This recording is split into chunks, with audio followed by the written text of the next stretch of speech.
एक 50 साल की महिला ने 20 साल के लड़के से शादी की और फिर जब शादी होने के बाद उस लड़के को अपने घर ले जाती है और सुहागरात वाली रात वह 50 साल की महिला अपनी 32 साल की नौकरानी को उसके कमरे में घुसा देती है। और फिर यहाँ पर जो होता है और बड़े बड़े राज इस घटना के अंदर खुलते हैं। दोस्तों, पूरी कहानी को ज़रूर देखिएगा, इसमें आपको बहुत कुछ जानने और सीखने को मिलेगा कि बुरे वक्त में इंसान किस किस परिस्थिति से गुजरता है। कई बार यह पूरी जानकारी यहाँ पर मिलने वाली है।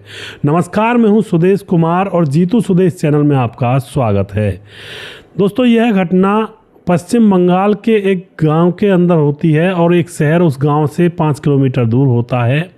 तो यहाँ पर गांव के अंदर संजय नाम का एक लड़का रहा करता है जिसकी उम्र होती है 20 साल। उसका पिता छोटा मोटा बिजनेसमैन है और किसी अमीर बिजनेसमैन के साथ मिलकर अपना छोटा मोटा बिजनेस उसके साथ डाला हुआ है। पिता जो कि घर में खूब कमा कर लाते हैं, कोई परेशानी इनको नहीं है, घर भी काफ़ी अच्छा बना हुआ है। घर में माँ है और एक छोटी बहन है मीना, जो कि स्कूल जाया करती है।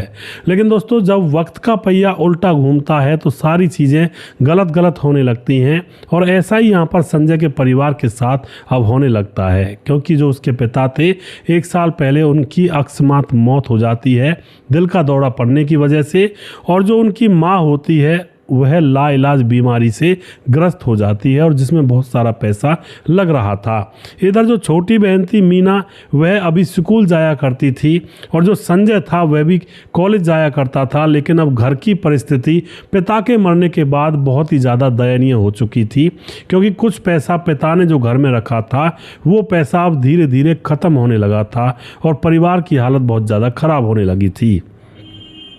जो माँ सरस्वती होती है उसके इलाज में कुछ ज़्यादा ही पैसे खर्च हो रहे थे और ऊपर से बहन की पढ़ाई, अब यहाँ पर मामला बिगड़ जाता है। और संजय की उम्र बहुत कम थी और वह इतना बंदोबस्त कर नहीं पा रहा था पैसों का कि जो अपनी माँ के इलाज में काफ़ी पैसे लगाए। और अब वह माँ के पास बैठकर रोने लगता है कि माँ क्या करेंगे, कैसे होगा। लेकिन उसकी माँ कहती है, बेटा तू परेशान मत हो, तू मुझे बेशक रहने दो, मेरा इलाज मत करवाओ, बेशक मैं भगवान के पास चली जाऊं, लेकिन तुम तो सुखी से रहोगे दोनों बहन भाई। इस बात को सुन करके बेटा और ज़्यादा रोने लगता है कि माँ तेरे बिना मैं कैसे रह सकूंगा, तुम ऐसी बातें मुंह से मत निकाला करो। अब तो इस तरह की बातें इस परिवार के अंदर हुआ करती हैं। एक दिन की बात होती है, यह जो लड़का होता है शहर में चाय पी रहा था एक दुकान पर, तो अपनी जेब से कुछ खुले पैसे निकाल रहा था और चाय पास में जो दुकान थी उससे ले रहा था। तभी उसके पास एक गाड़ी आकर रुकती है। गाड़ी में एक महिला थी जिसका नाम था मालिनी, जो कि 50 साल जिसकी उम्र है, बहुत बड़े बिजनेसमैन घराने से है, पति की उसकी भी मौत हो चुकी है। अब यहाँ पर क्या होता है दोस्तों, वह मालिनी कार आकर के यहाँ पर रोकती है और जैसे कार रुकती है तो वह उस लड़के की तरफ आवाज़ लगाती है कि संजय इधर आओ। अब संजय मुड़कर देखता है कि यह कौन है, मैंने तो आज तक इसको देखा नहीं। लेकिन वह उसके पास जाता है तो वह मालिनी उससे कहती है, देखो तुम्हारे घर की परिस्थिति बहुत ख़राब है, तुम मुझे जानते नहीं हो लेकिन मैं तुम्हें अच्छी तरह से जानती हूँ भली भांति, और तुम्हारे घर की परिस्थिति बहुत ज़्यादा ख़राब है।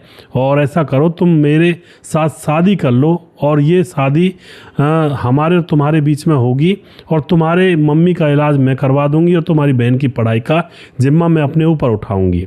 अब यह बात सुनने के बाद जो लड़का होता है थोड़ा सा हिचक जाता है कि यह कहाँ 50 साल की, मैं कहाँ 20 साल का, इससे शादी करता हुआ मैं कैसा लगूंगा।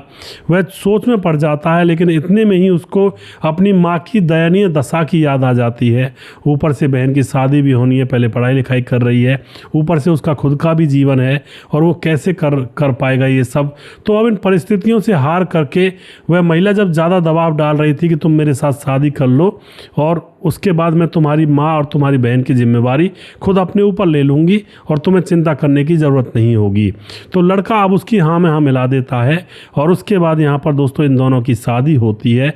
बस कागजी कार्रवाई से शादी हो गई थी, कोई ज़्यादा धूमधाम नहीं थी।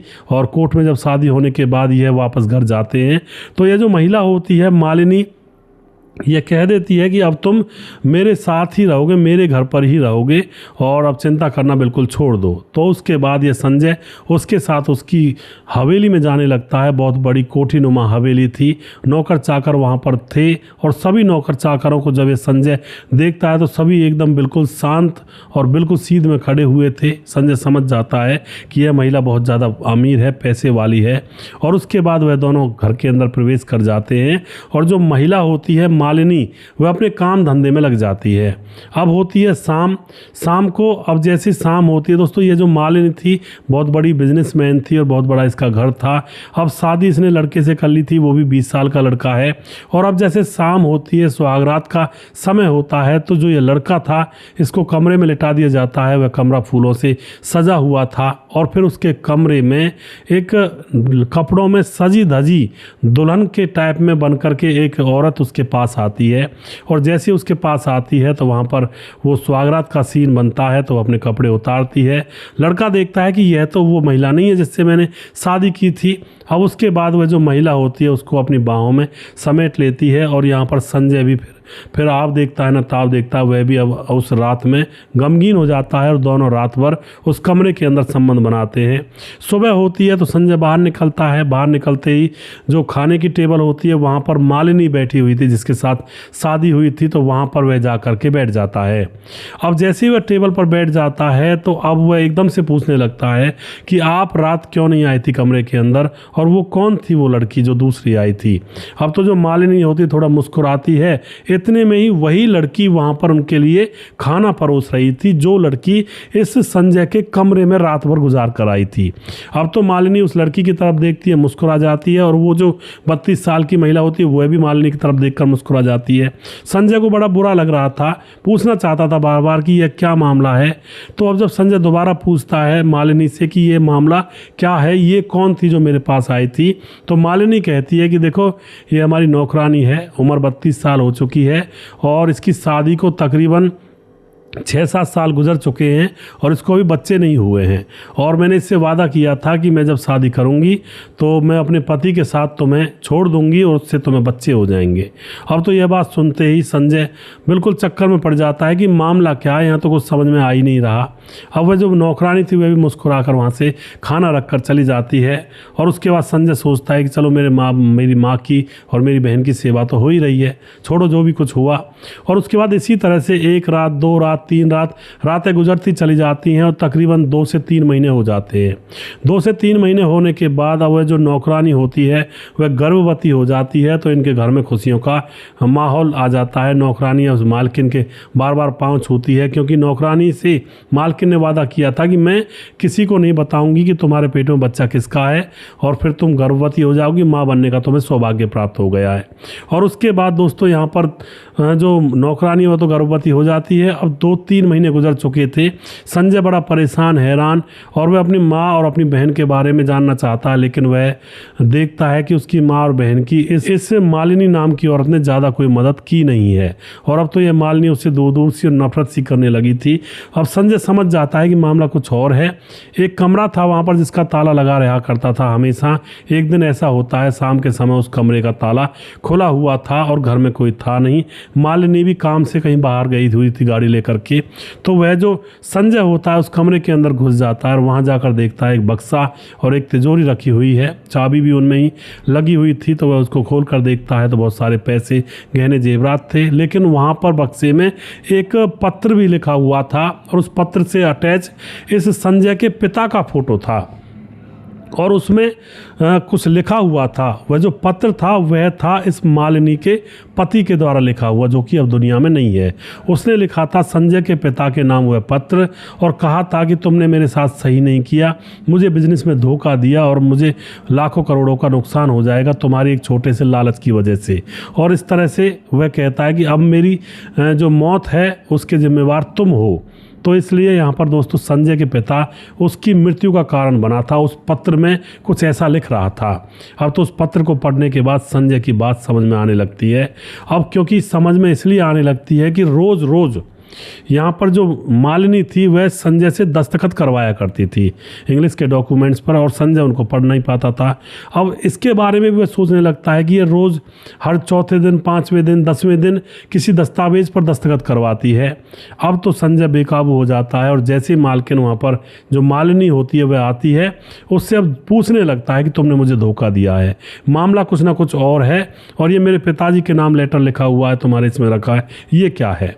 तो मालिनी अब हम मुस्कुरा जाती है और कहती है, अच्छा तुम्हें समय से पहले पता लग गया, मैं तो सोचती थी कि तुम्हें पता ना लगे। अब तो यहाँ पर दोस्तों संजय मालिनी से पूछने की कोशिश करता है तो मालिनी बताती है, देख तेरे पिता और मेरे पति का बिजनेस था आपस में, और तेरे पिता ने छोटे लालच के चलते हुए मेरे पति का बिजनेस पूरी तरह से समाप्त कर दिया, उसको बिजनेस में धोखा दे दिया, और इसकी वजह से मेरे पति इस दुनिया से चल बसे और मैं अकेली रह गई। और वो जो बिजनेस का मुनाफा था, जो भी प्रॉपर्टीज़ वगैरह ली थी इन दोनों ने मिल करके, वो सारी की सारी प्रॉपर्टीज़ तुम्हारे पिता ने अपने नाम करवा ली थी, और अब तुम्हारे पिता की भी मौत हो चुकी है 1 साल पहले, तो अब मैं वो सारी प्रॉपर्टी तुमसे शादी करके, क्योंकि तुम मेरे पति बन चुके हो और प्रॉपर्टी तुम्हारे नाम आ चुकी है, अब वो सारी प्रॉपर्टी मैं तुमसे अपने नाम करवा रही थी। अब तो ये सारी बात सुनने के बाद संजय एकदम से आपे से बाहर हो जाता, लेकिन वो वहाँ पर करता भी क्या। जो ये मालिनी होती है कहती है अब तो सारा काम हो गया, अब तो बस थोड़ी बहुत ज़मीन है वो और करवानी बाकी है, और अब तब तुम्हें जाने नहीं दूंगी तब तक। अब यह बात सुनकर संजय बौखला जाता है, लेकिन वहाँ पर नौकर चाकर और भी थे तो वह चुपचाप अपने कमरे में चला जाता है। उसके बाद अपने एक दोस्त के पास फ़ोन करता है संजय, जिसका नाम होता है राघव के पास फ़ोन करके सारी हालत बताता है। तो राघव तुरंत पुलिस थाने में जाता है और जाकर के FIR दर्ज करवाता है, और उसके बाद पुलिस उस घर में आती है और इस संजय को अपने साथ लेती है और वह उससे पूछताछ करती है क्या मामला है। तो संजय सारी कहानी पुलिस के सामने बताता है और ये भी कहता है कि मेरे साथ अपनी नौकरानी के भी इसने संबंध बनवाए थे और मुझे क्या पता था ऐसा होगा। और उसके बाद यहाँ पर दोस्तों इस मालिनी को धोखेबाजी 420 के फ्रॉड केस में अरेस्ट कर लिया जाता है, और फिर संजय की जितनी प्रॉपर्टी थी उसके ऊपर केस वगैरह डाल करके वो प्रॉपर्टी उल्टी दिलाई जाती है। और संजय के पास कुछ प्रॉपर्टी अभी बची थी, लेकिन उसको ये पता नहीं था कि उसके पिता उनके नाम कितनी प्रॉपर्टी छोड़ कर गए हैं। लेकिन संजय गरीबी में जी रहा था और इस महिला को सब कुछ पता था, इसने फ़ायदा उठाने की कोशिश की और तकरीबन ये अपने मामले में कामयाब हो ही गई थी उससे शादी करने के बाद। लेकिन यहाँ पर संजय की एक छोटी सी सूझबूझ के कारण उसकी सारी प्रॉपर्टी बच गई और ये महिला जेल में चली गई फ्रॉड केस के चक्कर में। हालांकि ये छूट आएगी, पैसे वाले लोग हैं, लेकिन ऐसा मामला यहाँ पर ये हुआ था संजय के साथ। तो आप क्या कहना चाहोगे दोस्तों इस घटना के बारे में? अपनी राय कमेंट बॉक्स में लिख सकते हैं और लोगों के साथ शेयर कर सकते हैं। वीडियो के लास्ट में कुछ भाइयों के नाम लूंगा जो हमारे वीडियोस को देखते हैं और हमें खूब सपोर्ट करते हैं। हमारे साथ है यशवंत सिंह चौहान। बहुत अच्छी कहानी लगी। मैं यशवंत सिंह चौहान, गाँव तालाब पीपल्या, जिला मंदसौर से बहुत बहुत धन्यवाद करते हैं भाई का। समाधान पाटिल जलगांव महाराज से कमेंट करते हैं, भाई साहब आज हमारे यहाँ पर डिप्टी CM का निधन हो गया है, इसलिए आज मैंने कहानी नहीं सुनी। आज समाधान पाटिल जलगांव महाराज जी, बिल्कुल प्लेन क्रैश में ये घटना हुई है। बहुत ही चर्चित मामला है और बहुत बुरा हुआ है डिप्टी CM के साथ, जो कि एकदम से मौत आती है तो दोस्तों बड़ा अचंभा सा होता है। सुजीत कुमार हमारे भाई कमेंट करते हैं, गुड मॉर्निंग जी, कैसे हो? मैं बिल्कुल ठीक हूँ जी। ओम प्रकाश हमारे भाई लगातार कमेंट करते हैं, दुखद घटना है जी। रामपाल कमेंट करते हैं। उसके बाद चंद्रशेखर कुशवाहा सुदेश सर जी, आपका जो था वह पागल था, हम जालंधर से देख रहे हैं, आपकी कोई कहानी नहीं छोड़ते हैं जी। बिल्कुल जी, ये कह रहे हैं सुदेश जी जो ड्राइवर था बिल्कुल वह पागल था।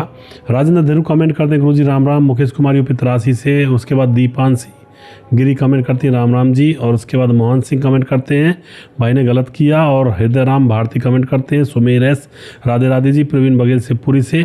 और विंध्याचल राजभार कमेंट करते हैं, स्वपन डे कमेंट करते हैं, सूरज DO फिजी से कमेंट करते हैं, प्रवीण बघेल से पुरी से। मुकेश कुमार UP 83 से। और उसके बाद रजत सैनी कमेंट करते हैं, राम पुकार विलोग कमेंट करते हैं, मोनू जैन कमेंट करते हैं, बम बहादुर खड़का दुखद खबर है, राम राम राधे राधे जी, बहुत बहुत धन्यवाद करते हैं जी। और उसके बाद राम गोसाई हमारे लगातार कमेंट करते हैं। राधेश्याम शर्मा से जयपुर राजस्थान से। राजकिशोर चौरसिया महाबलेश्वर महाराज से। और राम मोहन यासीन लाहौर पाकिस्तान से। छगनदास खाड़ाबंद राजस्थान से। सुजीत चौधरी लगातार कमेंट करते हैं और दुर्योधन भाई लगातार कमेंट करते हैं। जिस भाई का नाम रह गया उस भाई का नाम अगले वीडियो में ज़रूर लूँगा। अगला वीडियो बहुत जल्दी फिर से लेकर आऊँगा, तब तक आप खुश रहें, सावधान रहें। जय हिंद, जय भारत।